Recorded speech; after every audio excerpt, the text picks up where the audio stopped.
नमस्ते दोस्तों, मैं हूं अब्राम सर। बच्चों, हम आज 13वां जो काव्य है नीति के दोहे, कवि हैं रहीम। रहीम जी का जो परिचय दूं तो इनका जन्म सन 1553 में और निधन 1626 में हुआ है। रहीम का पूरा नाम अब्दुल रहीम खान खाना था। उनके पिता का नाम बैरम खां और उनके अकबर के अभिभावक थे। और 9 रत्न में रहीम जी का नाम भी है और वो कार्य क्षमता और बुद्धिमत्ता के अकबर बहुत प्रभावित थे रहीम जी से। इसीलिए उन्होंने रहीम को दरबार का महामंत्री का सर्वोच्च पद प्रदान किया गया था। रहीम संस्कृत, अरबी, फारसी के विद्वान थे। दानी के रूप में सुप्रसिद्ध हैं। जीवन के व्यवहारिक अनुभवों के उन्होंने अपनी सत्संग से व्यक्त किया गया है। और यहाँ पर रहीम जी ने अपने दोहे के जरिए से अपनी बात यहाँ पर हमारे सामने प्रस्तुत की है। और मैंने कुछ शब्द यहाँ पर लिखे हैं, नवागत शब्द, और जैसे भी पद के हिसाब से मैं आपको शब्द का अर्थ भी बताता जाऊंगा। पहला पद है यानी दोहा, तरुवर। तरुवर यानी वृक्ष, पेड़, फल नहीं खात है। सरवर, सरवर का अर्थ है सरोवर, तालाब। पिए न पान, पान यानी पानी, पान यानी पानी।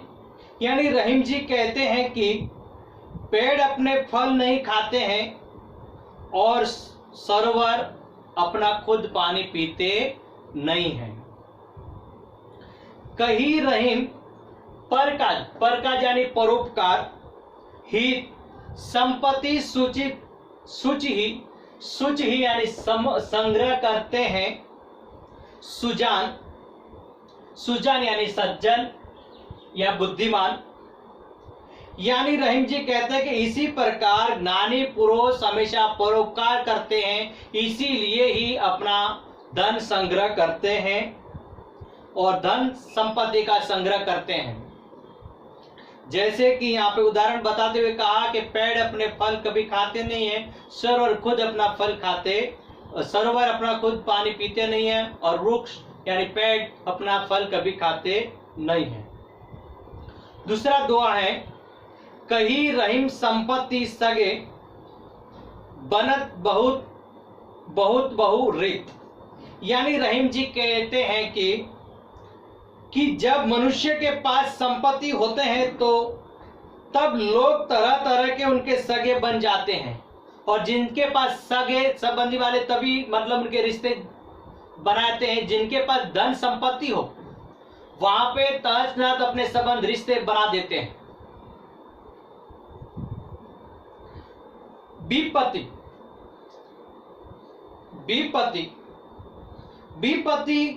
यानी विपत्ति का अर्थ है बुरा। कसोटी जे कशे ते साचे मीत यानी मित्र। यानी रहीम जी कहते हैं कि उससे रिश्ते जोड़ तो लेते हैं, लेकिन सच्चे मित्र तो वह हैं जो विपत्ति के समय जब आती हैं तब हमारे साथ देता है, वही सबसे अच्छा मित्र माना जाता है। धन संपत्ति में हर कोई मित्र अपना साथ देते हैं, लेकिन विपत्ति के समय, कष्ट में, मुसीबत, तकलीफ में होते हैं, उसी समय हमारा दोस्त आता है, वही सच्चा हमारा मित्र होता है। योग्य समय में, विपत्ति से समय, कष्ट में, तकलीफ में हो तब हमारा साथ दे, वो सबसे अच्छा मित्र माना जाता है। तीसरा दुआ है, रहीम देखी बड़े को, बड़े बड़ा, लघु यानी छोटा, लघु यानी छोटा। न दीजिए डारी, डारी यानी रहीम जी कहते हैं कि बड़े को देखकर छोटे की हमेशा उपेक्षा नहीं करते, यानी उपेक्षा नहीं करनी चाहिए। जहां काम आवे सुई, जहां काम आए सुई, कहा करे तरवारी, तरवारी, तरवारी यानी तलवार, यानी जो काम सुई कर सकती है क्या वह तलवार कर सकती है? यहाँ पे जहां पे योग्य समय, जहां पे जिस चीज की जरूरत होती है वही समय जो काम में है वही है, और न काम में उनका उनके साथ काम कार्य किया जाए लेकिन असफल है, वो काम कर सकते नहीं है। जिस तरह के सुई यानी बटन टांगने हो और वहां पे सुई की जगह आप तलवार से आप बटन लगाओ तो तलवार किस काम में आ सकती है? कुछ नहीं।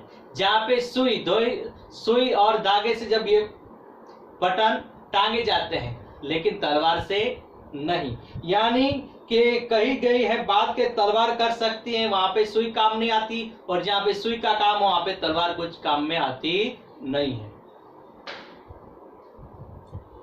दीन, दीन यानी गरीब, दीन यानी गरीब। सबन को लखत है, लिखते हैं, दीन ही लखे न कोई, यानी वह कहते हैं कि जब गरीब, रहीम जी कहते हैं कि सहाय और गरीब लोग सबको अपने नजरों से देखते हैं पर उसकी ओर कोई नहीं देखता, उन दया दृष्टि की ओर से। जो गरीब इंसान होते हैं दया दृष्टि के तौर पर कोई देखता नहीं है, जो हमें जिसके पास सब कुछ है तो उनको हमेशा वो देखते रहते हैं, नजरअंदाज नहीं करते, लेकिन गरीब के अंदर हमेशा नजरअंदाज अवश्य करते हैं। जो रहीम दीन ही लखे दीन बंधु, दीन बंधु, दीन बंधु यानी भगवान। सम होय, सम होय यानी रहीम जी कहते हैं कि जो असहाय और गरीब पर दया दृष्टि का वह सचमुच भगवान के समान होता है, और जहां पे गरीबों पर दया दृष्टि के तौर पर उनकी नजर रखे, उनको ख्याल रखे, वही मानव का ऐसा माना जाता है कि भगवान की कृपा होती है, उनके समान मानी जाती है।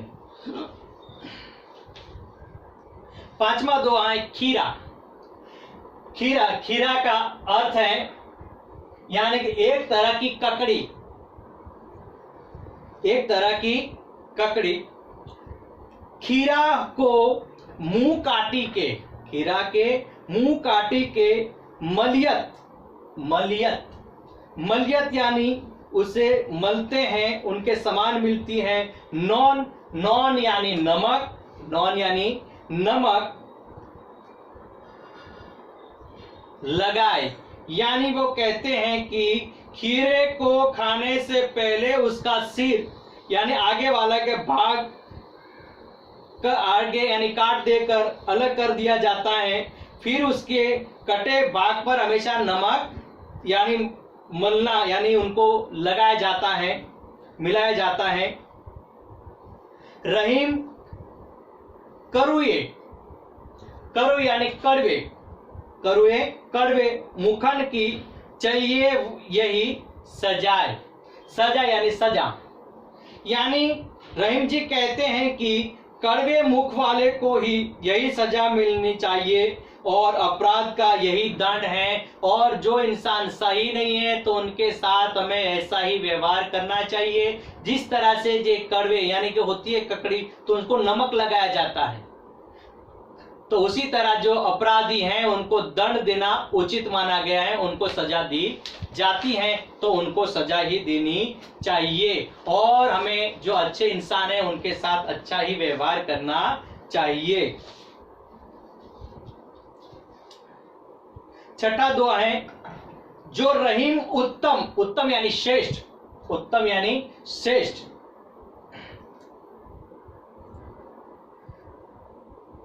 जो रहीम उत्तम प्रकृति का कर सकत कुसंग, कुसंग, कुसंग यानी बुरे लोगों का जो साथ होता है वो, यानी रहीम जी कहते हैं कि उत्तम स्वभाव वाले जो लोग होते हैं उनके लोगों के सब हमेशा बुरी संगति में रहे तो वो भी उनके पर प्रभाव नहीं पड़ता है। जो हमेशा बुरा है उनका साथ आप दो तो हमेशा आपको भी बुरा ही माना जाएगा, और हमेशा बुरों के साथ हमेशा रहना चाहिए नहीं।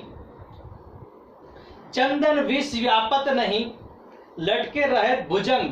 भुजंग का अर्थ है सांप। यानी रहीम जी कहते हैं कि ठीक उसी प्रकार जैसे भयंकर विष वाले सांप जो जहरीला होता है वो हमेशा चंदन के पेड़ से लिपटे रहते हैं, और परंतु चंदन में उनका विष व्यापक नहीं होता और चंदन में विष यानी जहरीला नहीं बनता, क्योंकि उनका संगात अच्छा है। भले वो विष से उनसे लिपटे रहते हैं, सांप उनके लिपटते रहते हैं, उनको डंक मारे जाते हैं, लेकिन चंदन हमेशा जैसा है वैसी स्थिति में रहते हैं। जैसे भी यानी संगत जैसा भी हो, लेकिन अपने स्वभाव जैसा है वैसे स्थिति में हमें रहना चाहिए, लेकिन बदलना चाहिए नहीं। यहाँ पे उदाहरण बताया है कि चंदन पर हमेशा विष लिपटे रहते हैं, यानी सांप लिपटे रहते हैं, उनको जहरीला होता है और उनसे डंक भी मारते हैं, लेकिन वो चंदन का पेड़ जहरीला बनता नहीं है। लेकिन हमें भी ऐसा ही करना चाहिए। जो सज्जन है वहां पर हमेशा उनके साथ ही होना चाहिए, और बुरे के संगात भी हम हो तो हमें अपनी जो व्यक्तित्व है वैसा ही हमें रहना चाहिए, लेकिन बुरे के साथ हमें बुरा बनना चाहिए नहीं।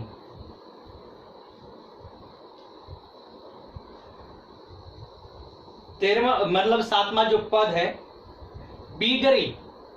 बिगड़ी यानी बिगड़ी। बात बने नहीं लाख करो किन कोई।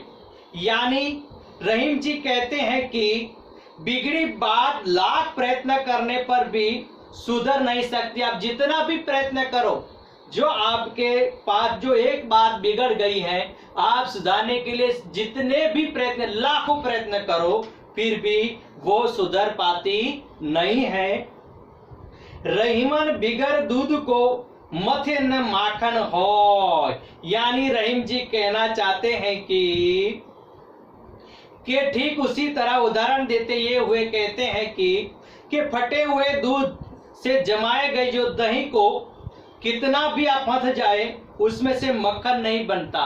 एक बार जो दूध बिगड़ जाने के बाद जितना भी मथने के बाद उनको सुधारने की जितने भी कोशिश करो उसमें से मक्खन नहीं होता।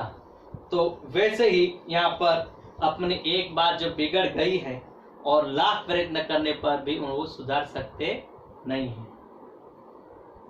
8वां जो दोए हैं रहीमन विपत हूं बलि जो थोड़े यानी तेरे दिन होय। यानी रहीम जी कहते हैं कि आप यदि आपत्ति थोड़े समय के लिए हो तो अच्छी है। जितने समय दिन है, जितने समय आप व्याप्त यानी बुरे समय हैं, आपत्ति के समय हैं, थोड़े से दिन है या समय है आपके लिए तो अच्छी है। हित अनहित, हित यानी भलाई, हित यानी भलाई, अनहित या जगत में जानी पर सब कोई। यानी कि क्योंकि उसे उस समय थोड़े से समय में हम समझ जाते हैं कि कोई हमारा हितकारी या कोई हमारा अहितकारी है। हमें पता चल जाता है कि हमारे उचित समय पर हमारा जो साथ देता है वो हमारा हितकारी है, और हमारा साथ नहीं देते हो अहितकारी हैं। वो हमारा कुछ भी भला या उपकार हमारा करेगा नहीं है, वो अनहित है, हमारा कुछ भी अच्छा करेगा नहीं। जो हमारे थोड़े समय के लिए हम विपत्ति में पड़े हैं और जो हमारा साथ देते हैं वही हमारा हितकारी है, और जो हमारा साथ नहीं देते वो अहितकारी हैं, जो हमेशा भलाई हमारी दिखाई देते नहीं है। अंतिम दोहा है रहीम वे नर, नर यानी मनुष्य के रूप में यहाँ पे माने गए हैं। रहीम वे नर मर चुके जे कहू मांगन यानी मांगने जाए। यानी रहीम जी कहते हैं कि वे मनुष्य तो जिंदा होते हुए भी मरे हुए हैं जो दूसरे के दरवाजे मांगने जाते हैं। दूसरे दरवाजे के लिए मांगने के लिए जाते हैं, वो सबसे पहले वो तो मरा ही है, यानी दूसरे के दरवाजे जाकर वो मांगने के लिए जाता है। रहीम जी कहते हैं कि रहीम वे नर मर चुके, यानी वो मनुष्य मर चुके हैं, कहू मांगन जाही, यानी जो मांगने के लिए जाते हैं वो पहले ही मर गए हैं, लेकिन उससे पहले वे मुए, यानी वो मांगने के लिए जाता है तो सबसे पहले वो तो मरा हुआ ही है क्योंकि मांगने के लिए जाते हैं, लेकिन उससे पहले वो वे मुए जिन मुख निकसत नाही, निकसत नहीं, यानी कि उससे पहले, परंतु उससे भी पहले वे नर मर चुके हैं जिसके मुंह से नई शब्द निकलता है, यानी जो इंसान मांगने के लिए जाता तो मरा हुआ ही है, और जिसके दर पर मांगने के लिए गया है और जिसके दर पर या के घर वाले जो उनसे मांगने, मतलब कि उनके पास मांगने गए और घर वाला उससे नई शब्द, यानी नहीं देना है, नहीं देना मुझे, ऐसा शब्द नई शब्द निकलता है, उससे पहले वो मरा हुआ माना जाता है। यानी नई शब्द निकलता है जो मांगने वाले से पहले वो मर जाता है, इनकार कर देता है, उस सबसे पहले मांगने जाता उससे पहले मरा हुआ इंसान माना जाता है। तो यहाँ पर इन सभी दोहे में, अंतिम दोहे में किसी से मांगने नहीं चाहिए, और इस बात को हमेशा उद्धृत किया गया है इस बात से, उदाहरण के जरिए से, कि कोई भी इंसान मांगने जाता है वो तो मरा हुआ ही है, लेकिन उससे पहले तो वो मरे हुए हैं जो जिसे इनकार करते हैं। तो ऐसे अलग अलग जो दोहे से रहीम जी ने हमारे समक्ष अपनी बात बताई है, और यहाँ पर जो ये पद है नीति के दोहे यहाँ पर समाप्त होते हैं, और मैं यहाँ पर अपनी बात समाप्त करता हूँ। अस्तु।